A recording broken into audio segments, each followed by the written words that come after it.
Welcome to Soul Song Trev White. Today we're going to talk about some of the tours we did on Tanna Island in Vanuatu. So recently arrived at Tanna Island, decided we wanted to see the volcano. So originally going to land in Port Resolution, but we ended up landing at Lanakau. So to achieve our aim of visiting the volcano, we needed to do a tour. And eventually, after a bit of bartering, we found the tourism office in Lanakau, just near the local food markets.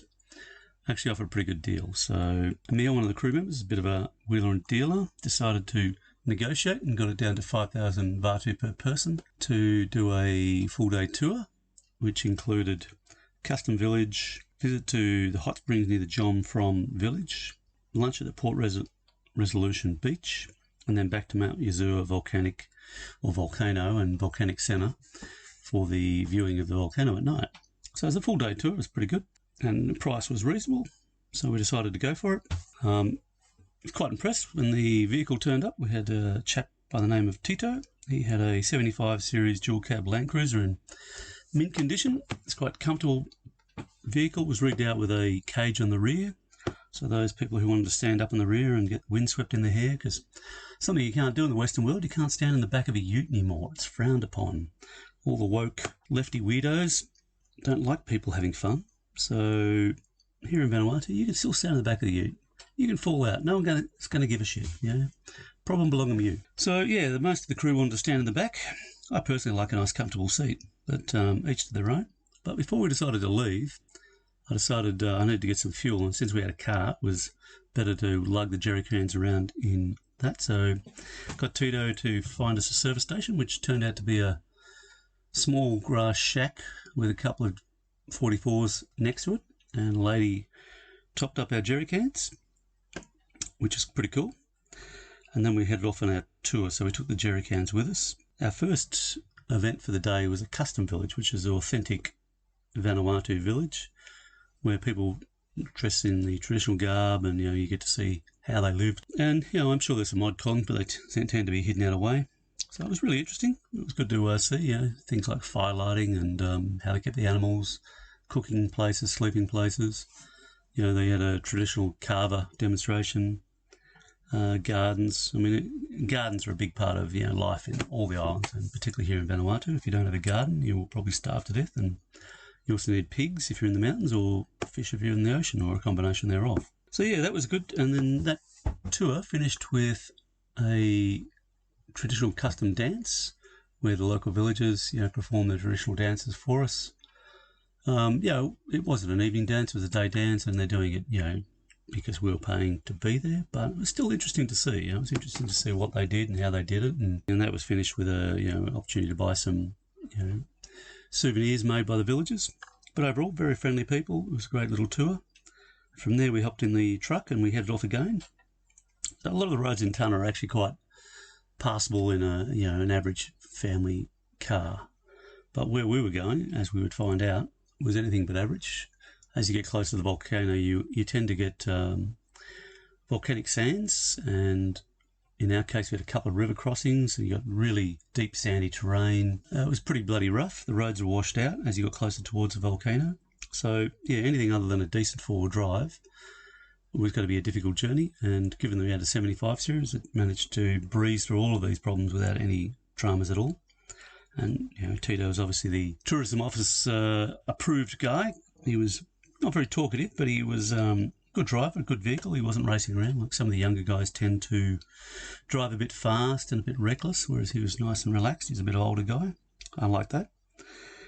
But my crew, Fiona, Harriet and Emil, they're all standing in the back of the truck, getting a bit of wind in their hair. And I grew up in the bush, so I was used to standing in the back of vehicles.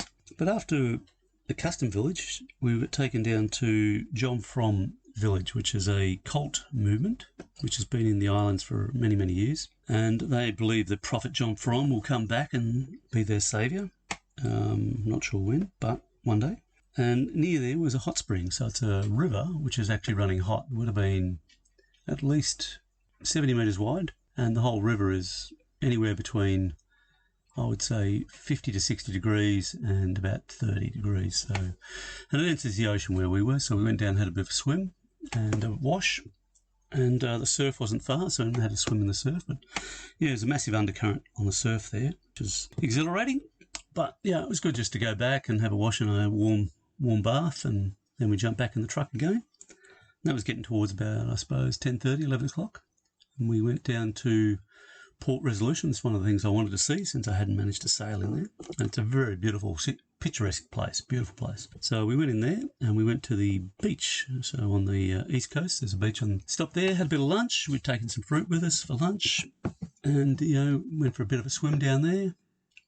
Stopped at Port Resolution on the way back in the afternoon. Yeah, took a few photos. It is a really beautiful spot. So if you get an opportunity to sail in there, it's definitely a place to stop and spend some time. But we didn't have a lot of time. We needed to visit the volcanic centre by 4 o'clock to get up onto the mountain. So we got there at 4 o'clock. We had a bit of a tour of the volcanic centre, and then we went off as a convoy up the mountain to the base, or not the base of the volcano, pretty much the top of the volcano. So when you go to Mount Yazur, you go up by four-wheel drive. It's pretty much a goat track, but doable in a decent four-wheel drive. And you drive within about probably 150, 200 metres at the top of the volcano. I'm not sure if that's a good or a bad thing. But once you're there, there's steps all the way to the top, and they have a guardrail, which I think is probably an advantage when I looked at some of the Asian tourists. But we got up there at probably about 5:30, I guess, and the sun was just starting to dip. And yeah, it's an awesome feeling on the volcano. You've got that sense of power when you're standing right on the cusp of volcano. You don't truly get it until it starts to get dark. But the volcano is every now and again it's breathing, and then as it gets dark, you start to see the lava getting spat out of the volcano, and it's landing within a few metres of you. It's generally landing inside the crater, thankfully. But I was watching a few of the tourists, and I was thankful for the guardrail. Otherwise, I had some really fantastic footage of people dying. But we stayed there for probably a good hour and a half as it got dark and the volcano did its thing. And definitely think something to do if you go to Tanna Island, visit Mount Yazur. The volcano was awesome, and it was pretty, I wouldn't say it was super active, but it was active enough that it was a very good trip. It was breathing and spitting and carrying on, and every now and again you get a big sulphur plume, which makes you cough and carry on. But I found it a worthwhile activity, and I would probably go back and do it again. I thought it was a pretty cool trip, and the advantage, if you're lazy, is you can drive to within 200 metres of the top, and there are very few volcanoes in the world where I think you can do that. The other one I wanted to visit in Vanuatu is Tanna Island, and that's a 25 to 35 kilometre walk in, which is a good 8-hour walk. So for the lazy sailor or the lazy tourist, the Tanna Island volcano is the way to go.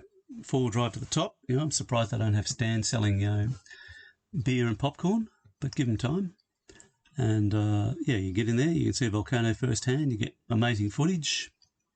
And I think when we were there was probably about 20 people, which I would say a good portion of those are yachts, because the airline had only just fallen over, so there was not that many tourists in there, maybe a few already on the island. But I found that it was a good activity. I enjoyed it a great deal. It cost us about 8,000 Vanuatu to enter the volcano area, and we paid another 5,000 Vanuatu for the tour and the vehicle. So overall, they're not super cheap, but it's a volcano at the end of the day, and the volcano centre was a substantial building, and they've invested time and money, and they monitor it.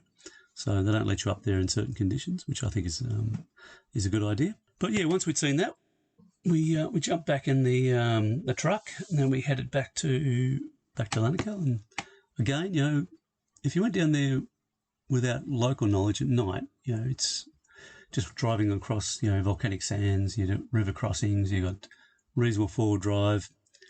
It's a real sort of goat trail type terrain. So I think it's probably worthwhile doing a tour, or at least going with someone who knows what they're doing, instead of hiring a vehicle and potentially getting bogged in one of the river crossings or in the deep sandy terrain. And I would try and get a decent four-wheel drive. Don't get a little junker. You want a decent truck, because the sand is pretty boggy. The rivers were quite deep, and the trail up to Mount Yazur was a full-on goat trail. If it was pissing down rain, it would have been quite exciting getting up that hill, I think. But on our trip home, it was all uneventful. It was about a 2-hour trip from Mount Yazur back to Lanakal. Yes, several vehicles doing it, so they're all racing each other to get back, and probably driving faster on the way back than we were on the way out. But we got back to town without any dramas. Good thing about being in a decent-sized Land Cruiser is they're pretty solid. We got down to the port. The dinghy was still there, which is a bonus. The yacht was still there, which is an even bigger bonus.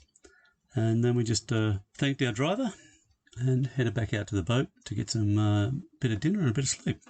But overall, I enjoyed the day. I thought it was an excellent activity, and I would probably go and do that again. So Mount Yazur Volcano on Tanna Island is double thumbs up from me. Safe sailing, I'll see you out there.